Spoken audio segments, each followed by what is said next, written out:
Welcome, ladies and gentlemen. I hope you are doing well. It is my pleasure once again to bring you the online pregnancy school. If you are joining us for the first time, my name is Dr. Linda Van Mutu, and I bring you topics to do with family health. Our goal is that people should have the right information at the right time to be able to live healthy, happy, and fulfilled lives. That is what I wish for you. If you are joining us for the first time, please go ahead and share with friends and family. Copy that link and share, and also subscribe to our YouTube channel. Turn on that bell so that you never miss any session that we bring your way. For your own good and for the good of every one of us, we have done a lot. We have spoken about the pregnant woman, we've spoken about children, and we are continuing with our discussion on the child. So please join us, share with friends, and remember to visit the old videos. Just listen to them because they'll be very helpful. For those who have been sending us comments and questions and encouraging us, we say a very big thank you. Please continue doing that. Today, I'm going to share with you on a very important topic. I always say it's very important because it is. You know, having worked in the health sector for over 35 years, I have seen a lot. And that's why we talk about the things that we talk about, so that people would know more, learn more, and also share with others. And if they have any challenges, they will know exactly what to do. So that is my reason for doing this. And please, even though we are not talking about the pregnant woman now, don't forget that if you're a pregnant woman, the antenatal care is very important for you. When you go there, whatever you are asked to do, please do it. And also plan very well for your delivery. Prepare for it. Put your things together right from the start of pregnancy, so that by the time you get to the 9th month, you are well prepared mentally and physically and even financially. You need to prepare very well for this. So please do that, and you would have a very good outcome of the pregnancy. Today, I'm going to share a little bit about prematurity. It is a big topic, but I'll take just a little bit of it and share with you so that you have an idea of what you can do if you're a pregnant woman, or if you have a baby who is premature, then you know what you can do to support this baby. Because whatever it is, we want to help babies to live healthy and good lives. So if you're able to pick the complications early, of course, you seek treatment early, I hope. And that means that treatment can be started early and the outcome will be better. So if we say that a baby has been born prematurely, what does it mean? It means that this baby was born less than 37 completed weeks of pregnancy. Pregnancy is usually about 40 weeks. But after 37 weeks, that baby, when he or she comes out, can live well outside the mother's womb. So any baby who is born earlier than that time is said to be premature. We are not going into details with that, but it could be early or it could be late. But any child who is born less than 37 completed weeks is said to be a premature baby. Now, when this baby is born, there are some features that will let you know that this baby is premature. Because some women, unfortunately, they are not able to calculate their last menstrual period well, and therefore they may miss the actual date of delivery. So they may think that I've delivered after 9 months, but in actual fact, this may be less than the 40 weeks, which is the normal duration of pregnancy. So that is what it is. The baby may look small, but a baby born small doesn't necessarily mean that this baby is premature. We can have a baby who is born at 40 weeks, but who looks smaller than a normal baby. So this child will weigh less than 2.5 kilograms. So that is a small for that age, or even an earlier age, but smaller than the normal baby would be for that particular age. So we can have the baby being small. We can also have this baby skin looking reddish. And then we have very little fat, because towards the end of pregnancy, the baby puts on fat so that it becomes roundish and very beautiful. So if this baby is born earlier, you find that the baby may not have the fat deposited under the skin. Now, the baby may also have very fine hair on the skin. These things happen when the baby is still inside the mother's womb. At the time of birth, you see that some of these fine things would have changed and the baby would look like a normal baby, as we know. So that can happen. Now, some of the causes, somebody might want to know, what are the causes of prematurity? For some of them, the cause is not known, but there are others that we can identify what caused the prematurity.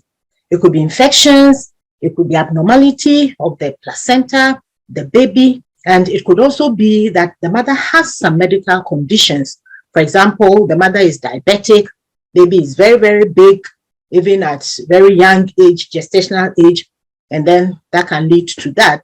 It could also be because the mother is carrying more than one baby. So multiple pregnancies can lead to prematurity. And then it could also be that this mother has other infections. If you have malaria, for example, the mother can have a preterm birth. Now, if this mother was also using drugs or alcohol or illicit drug, smoking, then that could also predispose this mother to having preterm delivery. If somebody has had some manipulation or something done to the cervix, where the cervix has been forced to open, for example, somebody going for an abortion or for any reason, some trauma, anything happens that unfortunately affected the cervix, then that cervix can become what we call incompetent, which means that as the pregnancy progresses, instead of the cervix staying closed, it will start to open. So this baby can come out earlier. So that is one thing. It could also be because this baby has an abnormality and this child may not be able to survive outside the mother's womb. So somehow the baby would come out earlier than normal. Ladies and gentlemen, if you are joining us now, we are talking about prematurity and what we can do. Some of them we can prevent, others we cannot do much about. So that is what we are talking about. Now, another thing that has been found is if you have a very young girl becoming pregnant, or somebody who is older becoming pregnant, young, less than 17 years or older, above 35, 36, thereabouts, then it's said that those people can have premature deliveries. So that is something that has been found. Now, another important thing is those whose blood pressure go up when they are pregnant, what we call the pregnancy-induced hypertension or preeclampsia. Some of them can even go on to have what we call eclampsia. So that is one of the major things that has been found to cause prematurity. In some instances, it is not just that the mother goes into labor by herself, but the mother would be delivered before time for one or two reasons. One of them is that if the placenta is placed very low down and this mother is bleeding, you know that bleeding and staying with this pregnancy will not work. So the mother has to be delivered. Or if the blood pressure goes so high that if you are not careful, then this mother can die, then she will lose her life and lose the life of the baby. Then, of course, the hospital will decide that it is time to take this baby out. So it could be that the mother went into labor herself, or that the delivery was conducted before 40 weeks by the hospital for a particular reason, to save the life of the mother and also save the life of the baby. So that is very important. Now, one may want to know whether this is preventable, prematurity, whether it is preventable. Based on what I have said, you realize that some of them can be prevented. And that is why it is very important that if you are pregnant, you take the antenatal seriously. Because if you go to the antenatal and they find that you have a condition that has to be treated, for example, you have diabetes in pregnancy, or you have hypertension, or some other condition, then of course that can be treated for you. If they find that your blood pressure is normalized, they will still help you to maintain that. If they find that you are anemic, that is your hemoglobin level is low, and we have spoken about anemia in pregnancy. So if they find that that is low, they will help you. In areas where we have diseases like malaria, which can affect pregnancy outcome, you are given some form of treatment, which we call prophylaxis. So you are given some tablets to take before you end your pregnancy.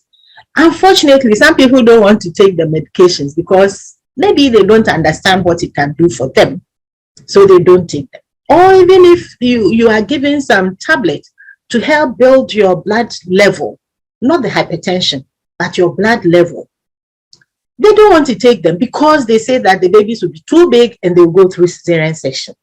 We have had a session on cesarean section. It is performed for specific reasons. So please, if you go to the hospital, you are given anything that will help the pregnancy to go on to term. It means that we are helping to prevent prematurity, which has its own challenges. So it is very, very important. For some of them, they are given some hormones.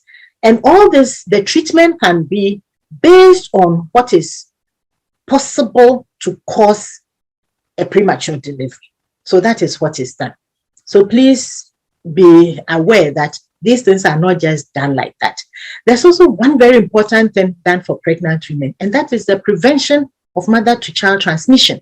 If a mother has any condition that will affect her carrying pregnancy to term, and this condition is identified during pregnancy, something can be done. And one of them is to help mothers who have HIV in pregnancy to stay well. So they will help you to be well enough to carry your pregnancy to term. So it is important that we do that. Ladies and gentlemen, today I'm talking about prematurity. If you have just joined us and you haven't done that, please go ahead and subscribe to the channel and also share with friends and family. Follow us on Facebook. And for those who watch us on Health TV, continue watching and invite others to watch with you. As you learn, share your comments with us as to how these sessions have been benefiting you and your loved ones. So that is very important. Now, what are some of the complications for which we are concerned about prematurity? At birth, this baby may have difficulty breathing, and the breathing is very important because this is what will send oxygen to the brain and to the rest of the body. But this baby might have difficulty breathing. The baby might also have difficulty feeding because the baby is so small. The baby cannot probably suck well, so it cannot be put to the breast, and that is a problem. Because the fat under the skin is not so much, this child might have challenges controlling the body temperature. So that is another complication that we can have. Now, some of these preterm babies may also have jaundice. And again, we have spoken about jaundice in the child and what that can do if it is not identified early and treated early. So you find that for a very small baby like this, at home, they may not want to bring the baby out. So this baby may be in the dark part of the house, in the room somewhere, which means that if this child is becoming jaundice, you may not see it.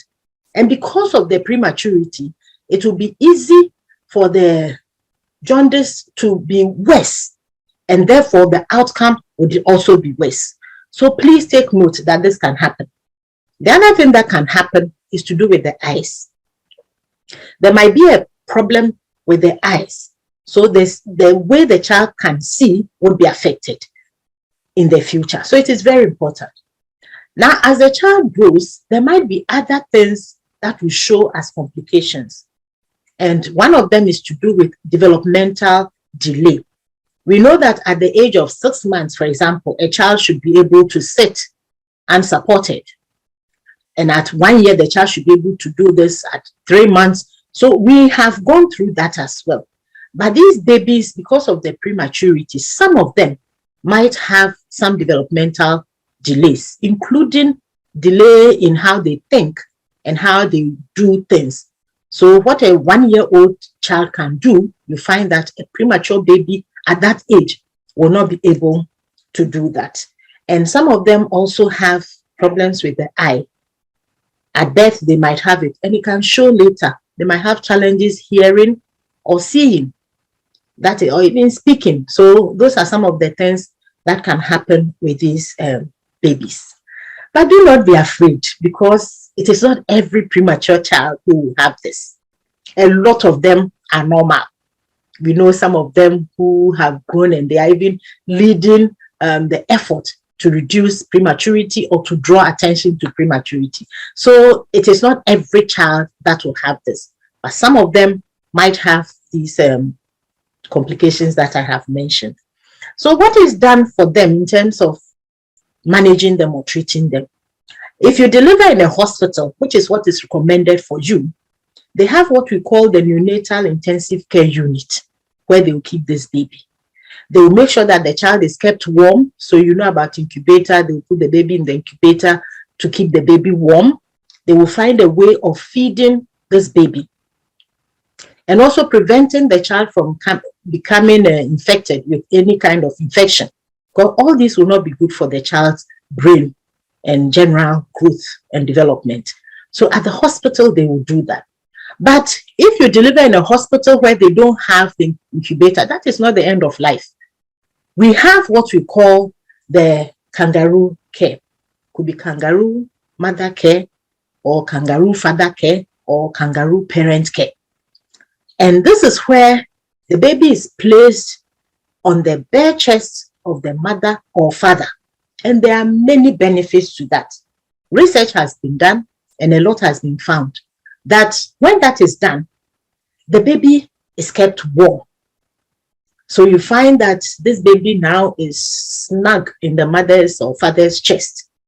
And God made it such that babies, when they are put, they will look for the breast. So it stimulates feeding. So the baby will now be looking for the mother's breast if this child is on the mother. So we'll try and find the breast without the mother even directing this baby. So that is what happens. So that is very important. And then it also helps with bonding. As the baby is kept warm, the mother or father is happy, the baby is also happy. And this helps to calm the baby down so that the baby doesn't become stressed. Even with a regular, normal life, you see that when a child is crying and somebody picks this baby up, the baby stops crying. So once the baby is lying on the chest of the mother or father or whoever is there, the baby feels comfortable and is there. And the mother or father would also feel that now I can hold my baby, because some of them are so small, if you're not careful, you'll be afraid of them. But if the nurses help you to put the baby to their chest and you cover this baby and you are feeling this baby's heartbeat, the baby is also feeling your heartbeat, that is something that is very good. It also takes away the stress and fear from the mother, because she's not sure whether my baby is going to survive or not. When you see the baby in the incubator with all the tubes, you might be afraid, right? But now the baby is on you. You are holding this baby. It's a different feeling that you cannot even imagine. So it is very important. Now this helps the baby's brain to grow better, because as the baby is lying there, baby is warm, heart is beating well, the baby will be taking in enough oxygen to send to the brain and other parts of the body. So you find that this baby is very, very comfortable at that place. And this is something we can do at home. So if you are at home, you have a baby who was born prematurely, please do not be afraid. If you were taught to do the mother care, kangaroo mother care or father care, please, when you go home, do not stop. And you see, the beauty of it is that once the baby is on you, you can be doing whatever. You can even be lying down in a chair or something. So it doesn't take away your time, so to speak. So you can be doing that as well. And then, of course, when you're at home, you have to be watching this baby. You may have delivered a preterm baby, the baby has been sent home, and you need to take care of this child. So please make sure you watch the child. Watch this child every day, see whether everything is going well. If you find that the child is becoming jaundiced, or you find that the child is not feeding well, you find that the child is losing weight but not gaining weight, anything that you find wrong, please send this child to the hospital. We don't prescribe that do this at home. If you go to the hospital, they will assess the child. If everything is okay, then you'll be told that everything is okay, so you can continue taking care of the child at home. That is what we want you to do, please. It will be very helpful. Ladies and gentlemen, today I wanted to share a little bit about the premature baby with you. It's a very broad topic. There are so many things that can be spoken about this, but just to draw your attention to the fact that if you deliver a preterm baby, that baby can grow well. Baby can develop, be like any other normal child. But you as a parent, you have a role to play to ensure that this happens. I hope you have enjoyed today's session and you'll join us in the subsequent videos that we'll bring you. If you have any comment, please share with us in the comment section. And if there's any question that you want us to address, please also share with us. And if you have watched any of our previous videos and you have any question or there's something else that you want us to talk about, share them with me and I'll be very happy to come back and talk to you about them. God bless us all. See you in my next video. Bye.